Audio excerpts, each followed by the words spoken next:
Assalamu alaikum. Walaikum assalam wa rahmatullah. Hi, brother. How are you? I'm good, thank you.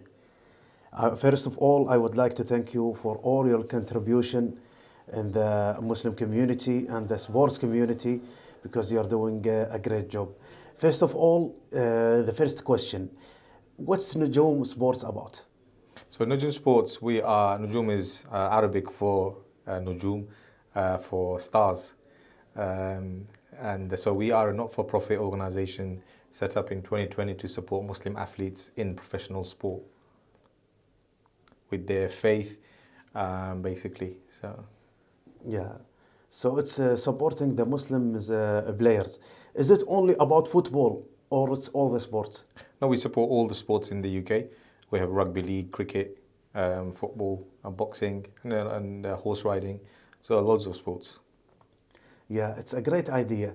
For you, when did this idea started? So we were around since 2020, but we've been supporting Muslim athletes privately before then, before Nujum Sports. So the idea has been in our brain for a long time. I used to work for the FA and go traveling around the UK. There would be sometimes a lack of halal food, prayer space for me as a Muslim. I'm not an athlete. But and from there, I met a lot of football players. And they were asking me, not for halal food or prayer space, but they were asking for support with their deen, yani their religion. And you put two and two together. Football players need halal food in the UK. They need a prayer space. They need other things as well. So alhamdulillah, it's been very widely accepted in the UK from all the football clubs, all sports really. The way they've supported the players, it's been amazing.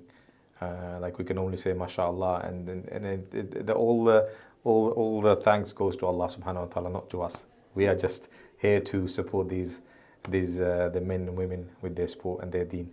Alhamdulillah, it's incredible work. And you have told me it's non-profitable? Non-profit, yeah. We have 4 staff.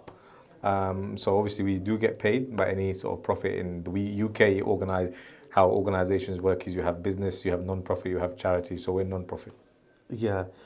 So the company, how does it work? It's only about providing halal food, or there are No. different areas? So we are the advisors to the English and Wales Cricket Board, the RFL, which is the Rugby League Board, and also the PGMOL, which is the referees body in the UK. So you may have seen, I don't know if you saw in Kuwait, but this year in Ramadan, they stopped the games in the Premier League to allow the players to break their fasts. So that guidance came from us, working with the PGMOL and the referees, telling them that, okay, maybe at this game, there's going to be 1 or 2 players who will need to break their fast. So when there's a natural break in play, maybe allow 1 minute for them to have dates and some water to break their fast with. And we do a lot of educational pieces across sports on Ramadan, on Islam, for players, non-Muslim as well, majority non-Muslim players, on Ramadan, what it means for people to fast, players to fast, and also about Islam as well.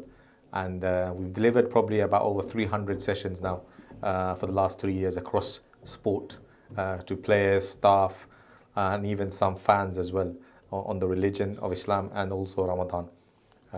And then also we have our 8 ambassadors, 3 from cricket, Moeen Ali, Adil Rashid, Saqib Mahmood. We have footballers like Hamza Chowdhury, Tawfiq, Adi Yusuf. We have boxer like Huzaifa and Khadija Mella, who's the first hijabi horse rider in the UK. Yeah, mashallah, it's incredible work when we talk about it. And for the prayers room, we have noticed recently in the Premier League clubs that they are providing prayer rooms. So tell us about your effort on this. So we work with the clubs to support clubs opening up prayer rooms. We also provide them with musalla, with sometimes their club name on it, so they can put it in their prayer room. We've opened over 30. Even so, on Monday, I'm at the Watford training ground, Watford FC, and we're opening a prayer room at the training ground for their players. So we've opened prayer rooms, places like Fulham, Watford, Derby County, off the top of my head, cricket clubs. So many clubs have opened prayer rooms basically for their players and their fans as well. So if you go to Watford, for example, Watford Stadium, in the Sir Elton John stand, you'll find, in the Graham Taylor stand, you'll find a musalla and basically where you've got prayer room, wudu area. During the game, you can go and pray your salah and we'll come back, and then you can go watch football. They also have halal food as well. So loads of clubs are like this. So now clubs are interested in providing halal food for the players. Players as well. So most clubs do provide halal food for players as well now. Yeah. How did you, when you talk to the clubs, how did you see their reaction? Were they cooperative? Yeah, very good, mashallah. They're very good. One thing they want to do is they want to help these players, because if a player has all of these facilities, he will give 115% on the pitch, because the club is looking after him, and mashallah, the club look after all the players. Very, very good. Yeah, out of these clubs, who did you find that cooperative more and they are understanding more? I think obviously our relationship with a lot of clubs is very good. I think some of the standout ones, I think Watford FC, they were the first club to sign the Muslim Athlete Charter, which has been signed by 79 different sporting clubs, not just football, and 4 Premier League clubs. Watford are very good, mashallah. QPR, Queen's Park Rangers, they also, since September last year, we've been providing Jum'ah prayers for the players in the training ground and the staff. So every Friday we have a khatib who goes into the training ground, and for the players and staff, like coaches who are Muslim, they have 13 people at the club that are Muslim, from players in the first team to the academy to the club doctors who are Muslim. So QPR, mashallah, very good as well. So these sort of clubs they're all very good. But we also provide Jummah at Man City training ground as well. Yeah, so it's Man City and QPR. We can find every week Jum'ah? Jummah, for players, yeah. Yeah, for the players. For the players, yeah, and staff. Yeah, and the staff. And let's talk about Ramadan. I think Ramadan is different for the Muslims. It's a good month, so we can make our relationship strong with each other. Yeah. So tell us more about it. Yeah, so obviously Ramadan, mashallah, obviously probably in the Middle East and elsewhere in the Muslim lands is very different to somewhere like here. But even here now, it's very widely accepted. If we go to any office, you'll see people will support you fast. And so what we decided to do for the last 3 years now, so every single Muslim player in football in the UK, not just Premier League, even lower leagues, we give them a Ramadan pack before the Ramadan begins.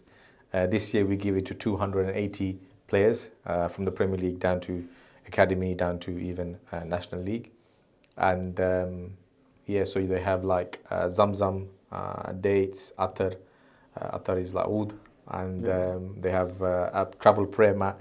So we give all of this to them, and they can use it, and it's like a gift from a hadiah from us to them, to I guess make the most out of Ramadan, especially when they're traveling in the month of Ramadan to play football. Ramadan is a time when we get closer to Allah, but also spend time with our family and our friends. We break iftar, we break our fast with them. We have suhoor with them. A lot of these players, they can't do this because they're traveling. So this gives them a sense of community, basically.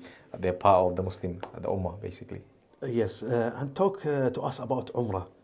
Yeah, Umrah. So last year during the World Cup, there was a break. So we took 3 players who were not participating at the World Cup to Umrah. First time they went in their life for 5 days. And the best thing they've done, they told me. So we took Anwar Al-Ghazi, who playing now for PSV. He was at Aston Villa. Adi Yusuf, who's a Tanzania international, and Yasin An-Naya, Nottingham Forest, ex-Nottingham Forest, and is Moroccan. So we take them 3. We spent 4 days in Umrah, and it was amazing. And we plan to do it again this year, inshallah, as well as many athletes who are free Umrah. Do you have any workshops involved?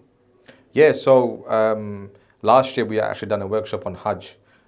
For the whole of cricket, which was very well received, and I think I mentioned it previously, we've delivered over 300 workshops now to football clubs, players and staff on Ramadan and Islam, so they get a better understanding of how to support players during Ramadan, and also a bit more about our religion, and it's been very widely received. And again, now season starting back up again, we're back again in July, and we're at Luton Town, the first session.